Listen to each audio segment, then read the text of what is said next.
बिस्मिल्लाहिर्रहमानिर्रहीम। अस्सलाम वालेकुम। काज़ी फ़ाइज़ ईसा साहब, आपको पता ही है कि उनका गो के ये नोटिफिकेशन तो आ गया है कि उनको फेयरवेल दी जा रही है। और लास्ट वीडियो में मैं बात कर चुका हूँ कि उन्होंने रिफ्यूज़ क्यों किया, क्योंकि जजेस ने फ़ैसला शायद कर लिया है कि बाइकआउट करना था उन्होंने शाइए का।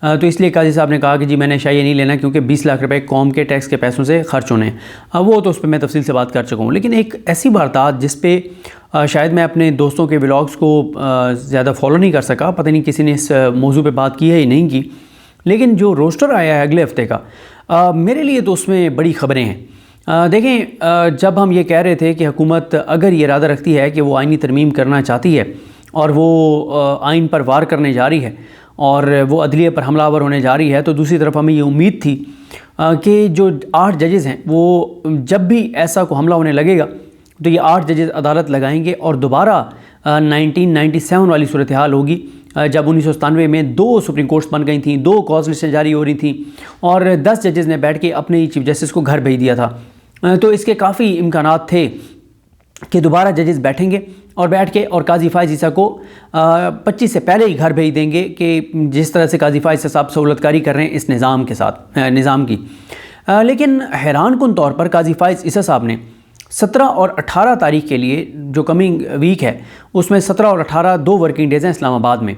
सोमवार, मंगल, बुध, ये 3 छुट्टियाँ हैं, 14, 15, 16। और ये छुट्टियाँ इसलिए कि ऐसी हो रही है। लेकिन वो हुकूमत जो तहरीक इंसाफ को कह रही है कि आप एहतजाज ना करें क्योंकि ऐसी हो रही है, उनकी अपनी एसईओ के ऊपर तवज्जो देखिए कि कल भी सारा दिन ये आइनी तरमीम के लिए, काजी फ़ाइज़ ईसा की एक्सटेंशन के लिए, और दोबारा वजाहत करूँगा कि जब हम कहते हैं कि काजी की एक्सटेंशन के लिए तो उसका मतलब ये नहीं है कि बतौर चीफ जस्टिस सुप्रीम कोर्ट उनकी एक्सटेंशन के लिए नहीं, आइनी अदालत बना के और इस तरह से उनकी एक्सटेंशन की हम बात करते हैं। तो काजी के लिए जो तरमीम है उसके लिए कल भी वो कोशिश है और आज भी आज तकरीबन 12:30 बजे दिन जो है वो एक इजलास हो रहा है, 12:30 बजे, फिर एक 2 बजे हो रहा है और पूरी कोशिश जो है वो आइनी तरमीम के ऊपर की जा रही है कि आइनी तरमीम हो जाए और काजी फ़ाइज़ ईसा को कॉन्स्टिट्यूशनल फेडरल कोर्ट का चीफ जस्टिस बना दिया जाए और आइन पर हमला कर दिया जाए और आइन को रोंद दिया जाए जूतों तले। ये इसके लिए कोशिश कर रहे हैं।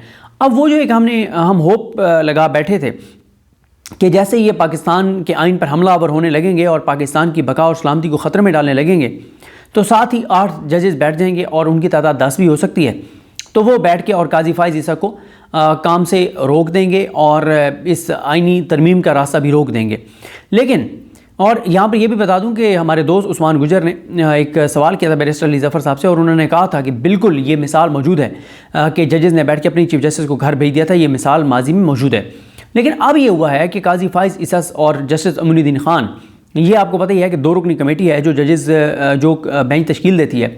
19 सितंबर को जरदारी ने काजी फ़ाइज़ ईसा को की आमरीत को तक़वियत देने के लिए एक ऑर्डिनेंस जारी किया था, जिसके बाद काजी फ़ाइज़ ईसा ने उसी दिन 19 सितंबर को ही उन्होंने क्या किया था कि उन्होंने कमेटी से मुनीब अख्तर साहब को निकाल के अमीनुद्दीन ख़ान को ऐड कर लिया था। उसी दिन इजलास बुला लिया था। उस दिन फिर वो थे नहीं मंसूर अली शाह साहब, फिर सोमवार को रखा और मंसूर अली शाह साहब जो हैं वो सोमवार को भी उन्होंने बैठने से इनकार किया और उन्होंने फिर लेटर भी लिख दिया था। अच्छा, यहाँ पे मैं आपको एक टेक्निकल चीज़ समझा दूँ अपने देखने वालों को कि ये जो कमेटी बनाई गई थी प्रैक्टिस एंड प्रोसीजर के तहत, इस कमेटी ने तमाम बेंचेस की तश्कील करनी थी और 2 तरह की जुरिडिक्शन होती हैं, एक 184(3) है, एक 185 है। 185 की जुरिडिक्शन जो है वो ये होती है कि जब कोई फ़ैसला हाई कोर्ट कर देती है तो हाई कोर्ट के फ़ैसले के ख़िलाफ़ जब अपील आती है तो वो 185 के तहत आती है। और 184(3) ये है कि डायरेक्ट केस जो है वो सुप्रीम कोर्ट में आ जाए कि अवामी मफाद का मामला है और डायरेक्ट सुप्रीम कोर्ट सुने। अच्छा, जो तो है 184(3) का केस, उसमें तो कमेटी ने ही बेंच बनाना है कि कौन कौन से मेंबर्स होंगे। लेकिन जो बाकी रेगुलर बेंचेस जो हैं, मसलन 19 जज हैं तो आमतौर पे 6 बेंच बनते हैं, 7 बनते हैं, कभी 8 भी बन जाते हैं। तो बेंच कमेटी बनाती है, ये भी यानी कोई 3 रुकनी कोई 2 रुकनी बेंच कमेटी बनाती है। लेकिन 185 के केसेस जो मार्क करने होते हैं वो चीफ जस्टिस ने करने होते हैं, वो इख्तियार चीफ जस्टिस के पास है। 184(3) का कमेटी ने फैसला करना होता है, टेकअप करना है नहीं करना। करना है तो 5 रुकनी जो बेंच होगा उसमें कौन कौन होगा, या 7 रुकनी बेंच होगा, या 10 रुकनी होगा, या 13 रुकनी होगा, ये कमेटी को फैसला करना है। ये फुल कोर्ट होगा, ये कमेटी को फैसला करना है। लेकिन 185 का तो चीफ जस्टिस ने सिर्फ मार्क करना है कि ये केस इसके पास, ये इसके पास, ये इसके पास, ये इस मैच में, ये इस मैच में, ये इस मैच में, ये वाला मामला है। अब जब ये कमेटी दोबारा बनी, नई बनाई गई और उसमें से मुनीब अख्तर साहब को निकाला गया, उसके बाद बड़ी एक बारीक एक वारदात ये की गई कि रेगुलर बेंचेस को नहीं छेड़ा गया, क्योंकि अगर रेगुलर बेंचेस को छेड़ा जाता तो फिर कुछ जजेस जो हैं वो बेंचों में बैठने से इनकार कर देते और काजी के लिए मुश्किल खड़ी हो जाती। तो इसलिए रेगुलर बेंचेस को 19 सितंबर के बाद से छेड़ा ही नहीं गया कि वही बेंचेस चलते रहें। लेकिन पहली मरतबा इस नई कमेटी ने नए बेंचेस तश्कील दिए हैं, और हैरान कुन तौर पर, क्योंकि अभी जो ये कहीं नहीं इसमें लिखा हुआ प्रैक्टिस प्रोसीजर में कि जो चीफ जस्टिस और उसके साथ जो कमेटी मेंबरान होंगे, जो कि अब एक है अमीनुद्दीन खान जो काजी का जार है, कि ये एक जज से कंसेंट लेंगे कि यार तुम्हारा बेंच हम कराची में बना रहे हैं या लाहौर में बना रहे हैं या पेशावर में बना रहे हैं, तो तुम विलिंग हो या नहीं हो, ये कहीं पे लिखा हुआ नहीं है। तो अभी तक तो यही है कि ये बेंच कमेटी ने बनाए हैं काजी फाइज और अमीनुद्दीन खान ने, और हैरान कुन तौर पर जुमेरात और जुमा यानी सोमवार से ही इन्होंने वैसे उनके बेंच बना दी हैं। जो 8 जजेस हैं अक्सरियती फैसला देने वाले, उनमें से 3 जजेस को भेज दिया गया है कराची, और पीछे 5 जजेस रह गए। 5 में से 4 जो हैं उनके बेंचेस इस्लामाबाद में हैं, और एक मुनीब अख्तर साहब जो हैं वो छुट्टी पर होंगे 17 और 18 को भी, लेकिन 4 उनमें से इस्लामाबाद मौजूद होंगे। लेकिन 3 जज जो हैं वो भेज दिए गए हैं कराची। अब मैं आपको बताता हूँ कि रोस्टर किस तरह से है और कौन कौन से जज हैं कराची, क्योंकि देखें अगर जो हुकूमत अब दोबारा प्लान किए बैठी है कि वो 17 को पेश कर देंगे, इधर से SCO ख़त्म होगी, और अब तो शीरी रहमान साहबा ये भी कहती हैं, बिलावल भुट्टो जरदारी ये भी कहते हैं कि हुकूमत तो 2 तारीख अक्सरियत पूरी करके बैठी हुई है, और शीरी रहमान साहबा ये भी कहती हैं कि हुकूमत के पास और पीपल्स पार्टी के पास मौलाना फजल रहमान ना भी हों तो फिर भी नंबर गेम पूरा हो, कि मौलाना साहब ने इस चीज़ को बेशर्मी करार दिया है। अब अगर ये 17 को ले आते हैं तो 8 जज तो पूरे नहीं हैं इस्लामाबाद में, तो इसका मतलब यह है कि काजी साहब ने यह तयशुदा मंसूबे के तहत ये वारदात डाली है कि उन्होंने 8 में से 3 जजेस को कराची भेज दिया।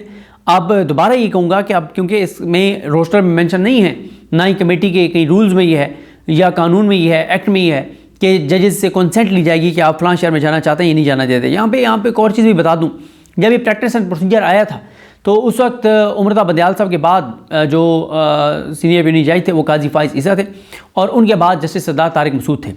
बंदियाल साहब ने एक बार बताया कि इनका प्लान उस वक्त क्या था। इनका प्लान ये था कि जब ये एक्ट बनाएंगे तो एक्ट के बाद ये जो कमेटी बनेगी जिसमें बंदियाल साहब होंगे, सरदार तारिक मसूद होंगे और काजी फाइज ईसा होंगे, तो अक्सरियत से फैसले होने थे। तो अक्सरियत से फैसले ये किए जाते हैं 2-1 से। सरदार तारिक मसूद और काजी फाइज ईसा का प्लान ये था कि बंदियाल साहब का बेंच बना देंगे कराची में, इजाज़ुल हसन साहब का बेंच बना देंगे कोयटा में, और मुनीब अख्तर साहब का बेंच बना देंगे पेशावर में। इस तरह से इनको इस्लामाबाद प्रिंसिपल सीट पे काम नहीं करने देंगे। ये प्लान था जो कि बंदियाल साहब तक पहुंच गया था, और उस वजह से फिर उन्होंने उस एक्ट पे अमल दरामद रोक दिया था। और अब आप देखें ना कि वही चीज़ें इन्होंने अब आगे की है कि जजेस जो हैं 8 में से 3 जो हैं उनका बेंच जो है वो कराची में बना दिया गया है। अब ज़रा मैं आपके सामने रखता हूँ कि जो रोस्टर है। अच्छा, इसमें एक चीज़ और बहुत इंपॉर्टेंट है देखने वाली, वो ये है कि सोमवार को जिन जजेस के बेंच बनाए इनमें से कौन कौन इस कमेटी के बनाए गए बेंचेस की तश्कील को मानता है, क्योंकि पहली मरतबा इस कमेटी ने जो है वो रेगुलर बेंचेस बनाए, इससे पहले नहीं बनाए।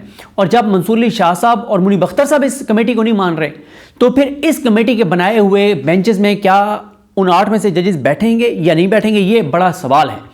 और ये एक बड़ा क्राइसिस सोमवार को सामने आ सकता है, क्योंकि प्रिंसिपल सीट जो इस्लामाबाद है वहाँ तो छुट्टी है सोमवार मंगल बुध, लेकिन लाहौर और कराची और पेशावर में बेंचेस बनाए गए। पेशावर में तो खैर वो मैं बताता हूँ आपको कि कौन कौन सा जज जो है उसका देखना होगा कि वो इन बेंचेस की तश्कील को मानता है नहीं मानता। पहले आ जाएँ कि 14 अक्टूबर का रोस्टर लाहौर का क्या है। लाहौर में जिन्होंने बेंच बनाया है जस्टिस अमीनुद्दीन खान और जस्टिस शाहिद बिलाल हसन। अच्छा, शाहिद बिलाल हसन साहब जो हैं अभी तक इनका नहीं पता चला कि ये अपने हलफ के साथ हैं, आइन के साथ हैं, पाकिस्तान के साथ हैं या काजी फाइज ईसा के साथ हैं। इनका कोई अभी इस तरह का इम्तिहान आया ही नहीं है, तो जब इनका इम्तिहान आएगा तो पता चलेगा कि ये किस तरफ हैं, क्योंकि अभी तक ये किसी ऐसे केस में नहीं बैठे जिसमें इन्होंने अपनी ओपिनियन एक्सप्रेस की हो, यानी किसी हाई प्रोफाइल केस की बात कर रहा हूँ। अब आ जाएँ कराची में क्या बेंचेस बनाए गए। कराची में पहला बेंच है जस्टिस मोहम्मद अली मज़हर और उनके साथ हैं जस्टिस इरफान सादत खान। अच्छा, अब ये दोनों जज वो हैं जो उन 8 जजेस में शामिल हैं जिन्होंने अक्सरियती फैसला दिया था 13 रुकनी बेंच में से।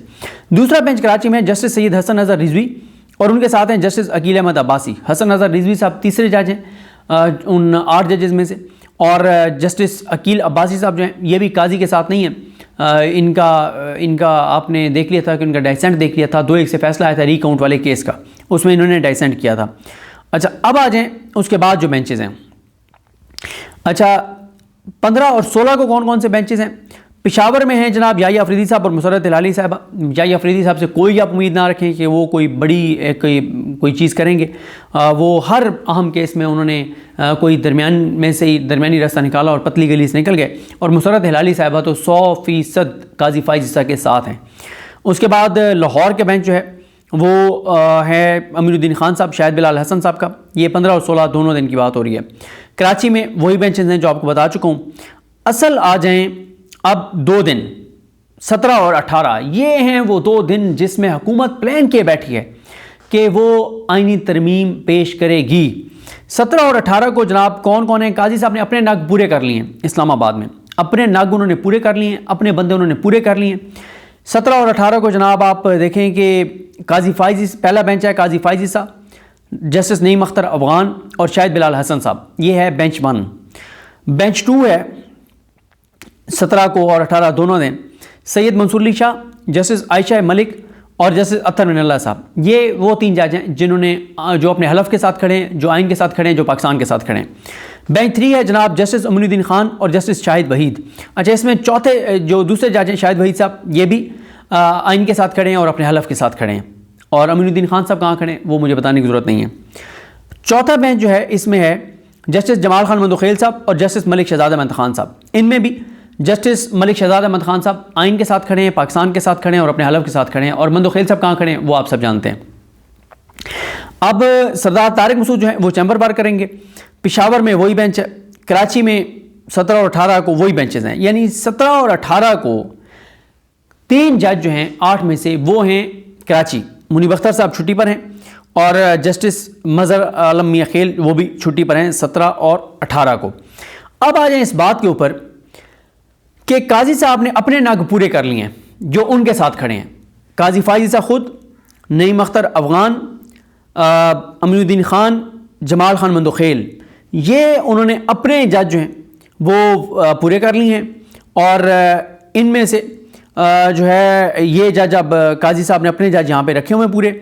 और अब सवाल तो ये भी है कि अगर उस दिन ये सारे जजेस को बैठना पड़ जाता है तो उसमें भी देखना होगा कि अगर एक लम्हे के लिए हम बात करते हैं कि उस दिन अदालत लगानी पड़ जाती है, कोई मामला ऐसा आ जाता है, पहली बात यह कि काजी साहब तो लगाएंगे नहीं।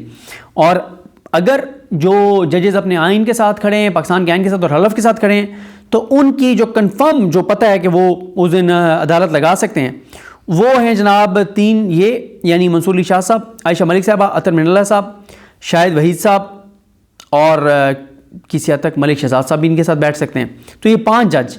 वैसे ही अब जजेस की तादाद 10 है, लेकिन 3 उधर भेज दिए हैं और मुनीब अख्तर साहब छुट्टी पे हैं।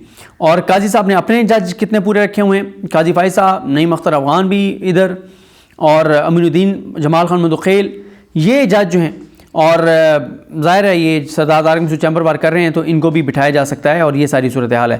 तो अब ये बड़ा अहम है कि 17 और 18 को काजी फाइज ईसा ने की कमेटी ने इन जजेस को भेज दिया कराची। लेकिन इसमें जैसे मैंने आपको बताया कि 2 चीज़ें देखनी है। एक ये कि सोमवार को पता चल जाएगा कि किस किस जज ने जो है वो कमेटी की तश्कील को माना है आईनी और वो बेंचों का हिस्सा बन जाते हैं और कौन से बेंचेस में बैठने से इनकार कर देते हैं। और दूसरा इसमें यह भी देखना है कि यह भी हो सकता है कि जजेस के दरमियान ये तय हुआ कि अब अल्लाह ताला अपना करम इंशाल्लाह करेगा पाकिस्तान पर और 25 तारीख करीब आ रही है, तो हम उससे पहले कोई क्राइसिस खड़ा ना करें और छोड़ें पर बेंचेस में बैठें। और कोई मसला नहीं है, बेंचों से आपने बैठने से इनकार नहीं करना। ज़ाहिर है इस पर इन 8 जजेस की मुशावरत ज़रूर हुई होगी। तो इसलिए जनाब ये बड़ा इंपॉर्टेंट है 17 और 18। और उससे पहले 15 को तहरीक इंसाफ ने प्रोटेस्ट की कॉल दी हुई है। अब अगर तो इमरान खान साहब से मुलाकात हो जाती है फिर तो ये प्रोटेस्ट नहीं होगा, अगर नहीं कराई जाती तो फिर प्रोटेस्ट किस तरह होगा, कैसे होगा, ये आने वाले दिन बताएंगे। मुझे अपनी दुआ में याद रखें। अल करीम हम सब का हामी नासर। अल्लाह हाफ़िज़।